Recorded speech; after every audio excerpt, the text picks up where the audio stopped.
हरे कृष्णा। महाभारत में जो वर्णित है, कहा जाता है कि वो विश्व में कहीं नहीं है। महाभारत का आप और हम सब जानते हैं कि ये पांडवों और कौरवों के बीच का दास्तान है और भगवान श्री कृष्ण इसमें बीच में आए हैं, सत्य और झूठे के बीच में। जैसे कि आप सबको पता है कि जो गंधारी थी, दुर्योधन और दुशासन की माँ, वे गंधार राज्य के राजा की बेटी थी। वे अत्यंत सुंदर थीं और हस्तिनापुर के राजकुमार धृतराष्ट्र, वो भी जन्म से अंधे थे, नेत्र नहीं थे, परंतु वो बहुत शक्तिशाली थे। वे सुंदर तो नहीं थे, परंतु अत्यंत बलशाली थे। जैसे सुंदरता सौंदर्य का अपना महत्व होता है, उसी प्रकार बल का, धन का, राज्य का अपना महत्व होता है। परंतु किसी प्रकार का भी आपके पास बल है, किंतु सौंदर्य का अपना अलग आकर्षण होता है। सभी लोग बाहुबली हों या धनवंत, सभी लोग चाहते हैं कि हम सौंदर्य युक्त पत्नी पाएं और हमारे राज्य में यदि सुंदर बहू आएगी तो बहुत ही अच्छा होगा। धृतराष्ट्र का भी विवाह इसी प्रकार गंधारी के साथ हुआ। उन्होंने अपना बल का, विवेक का उपयोग करके और विवश करके गंधार नरेश को कहा कि आप अपने पुत्री का विवाह हमारे यहाँ धृतराष्ट्र हस्तिनापुर नरेश के साथ करवा दीजिए। और जैसे कि आप और हम हमेशा ये बात जानते हैं कि जो बहुत बाहुबली होता है उसकी बात सबको माननी ही पड़ती है। सो गंधारी का विवाह हस्तिनापुर के नरेश धृतराष्ट्र से हो गया। अब इधर जब गंधारी को यह बात पता चली कि जिसके साथ मेरा विवाह हुआ है वो मेरे इस सौंदर्य को देख ही नहीं सकते हैं, तो वो बड़ी दुखी हुई। ये बात एकदम सही है कि जो अंधा व्यक्ति है वो दूसरे को जब देख ही नहीं सकता तो उसमें अच्छा या बुरा, रूप हो या कुरूप हो, कोई फर्क उसको नहीं पड़ता है और ना ही वो हृदय से किसी चीज को अपनाता है, क्योंकि वो देख ही नहीं सकता तो मोह भी नहीं होगा उसको। जैसे कि हमारे और आपके सभी के मन में होता है, भले हम किसी को ना देख पाए परंतु दूसरा हमारे सौंदर्य और हमारे काम की तारीफ हमें करता है तो बहुत अच्छा लगता है। उसी प्रकार गंधारी भी सोच रही थी। गंधारी ने विचार किया कि अब मुझे कोई सुख नहीं देखना है और मैं भी अपने आँख में पट्टी बांध लूंगी।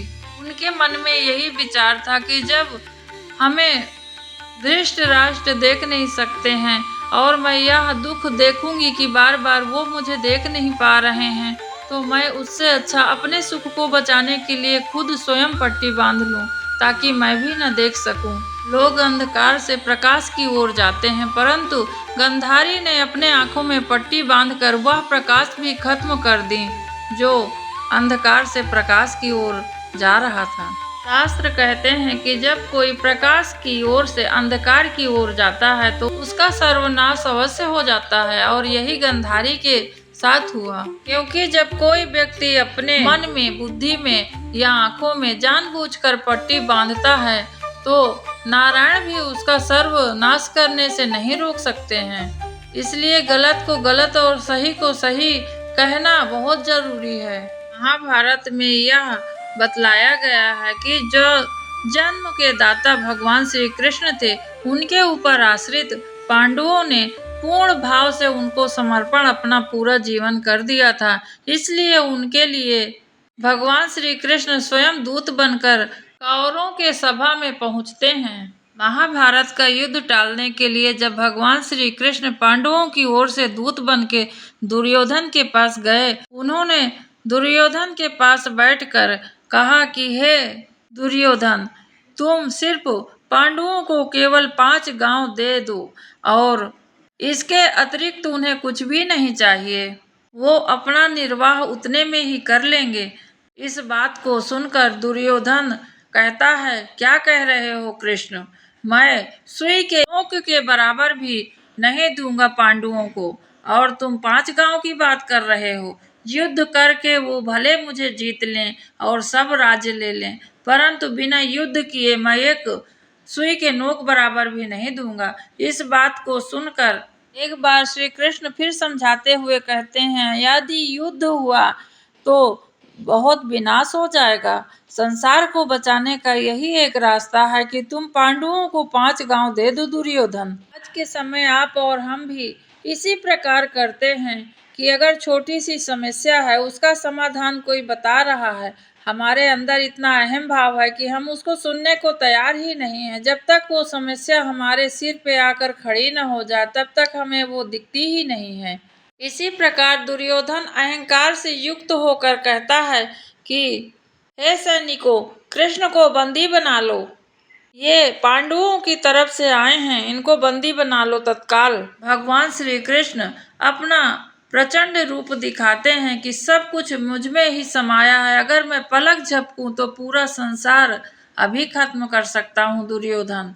दुर्योधन को उसी समय विराट रूप श्री कृष्ण जी का दिखता है और समस्त संसार उनके अंदर ही दिखता है। दुर्योधन कांपने लगता है और सारी सभा अचेत के बराबर हो गई। वहां पर कोई के पास कोई शब्द नहीं था।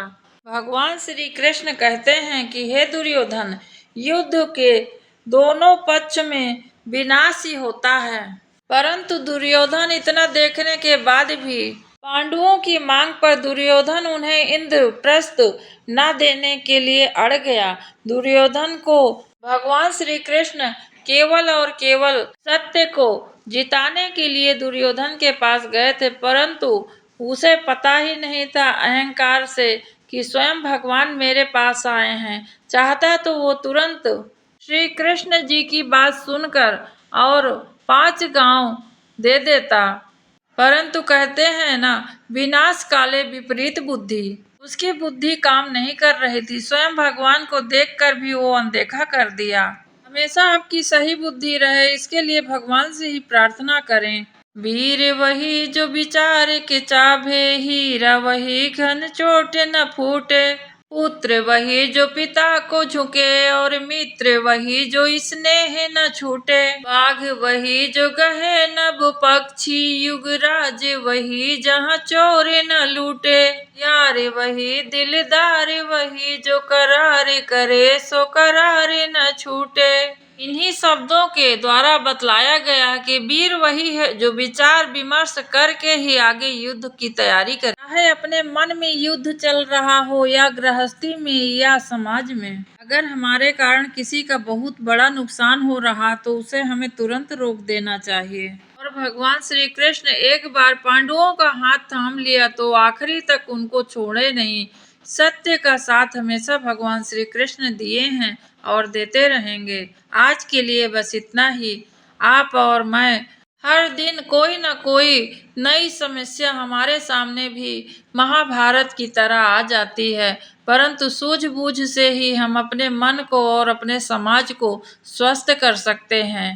भगवान श्री कृष्ण आपका और मेरा साथ दें। इसी प्रार्थना के साथ आज के लिए बस इतना ही।